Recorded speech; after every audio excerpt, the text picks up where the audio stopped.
Dari hasil rekaman kamera amatir warga terlihat korban yang berada di depan kamar indekosnya dianiaya oleh dua pemuda.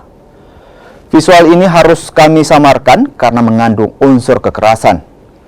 Akibat pengeroyokan ini, korban babak belur hingga mengalami luka lebam dan juga bengkak di mata.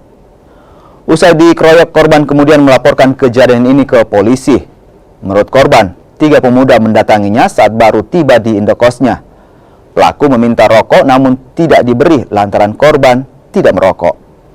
Korban kemudian berusaha masuk ke dalam kamar lantaran pelaku dalam kondisi mabuk. Namun, 2 pelaku justru menganiaya korban. Para pelaku kemudian kabur saat korban meminta tolong. Bisa minta rokok kan dah. Iya, enggak rokok. Dia ulang lagi dan pada akhirnya saya spontan bilang, minum Kak. Dan dia jawab, iya minum Kak, kenapa ya?